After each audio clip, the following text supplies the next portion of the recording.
सकाळची सुरुवात झाली आणि सकाळचा स्वयंपाक तर इथे आज बनवली आहे भेंडी आणि मोडाची आमटी.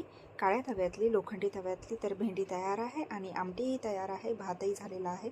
असाच सगळा सकाळचं झालं. त्याच्यानंतर मग संध्याकाळी आले पाहुणे. बाईच्या जातीला स्वयंपाक सुटत नाही हे खरंच आहे. तर यांनी आणलं होतं चिकन आणि मम्मीही आली होती, प्रथमेशही आला होता. लकी वाट बघते मला कधी चिकन मिळते. तर सगळा स्वयंपाक आवरून घेतला, सगळा ओटा बरबटलेला होता आणि घेतला जायचं होतं लवकर. त्याच्यामुळे मग या लोकांना जेवायला वाढलं, मम्मीला आणि प्रथमेशलाही जायचं होतं. मग या लोकांना जेवायला वाढलं आणि सगळी भांडी वगैरे आवरून घेतली, ओटा आवरला आणि मग मम्मी आणि प्रथमेश आता निघालेला आहे. तर या लोकांना सोडायला बाहेर आलो. या लोकांना सोडल्यानंतर मग आम्ही जेवण करायला घेतलं. आम्ही इथे सगळे बसलेलो आहोत जेवायला. जे राहिलो होतो त्या सगळ्यांनी जेवण करून घेतलेलं आहे. छोटे नंदावे आहेत, छोट्या नंदुबाई आहेत, या मधु नंदुबाई आहेत आणि आशू मारते चिकनच्या रश्श्याचा मस्तपैकी फुरका आणि पुन्हा सांगते की हां खूप छान झालं.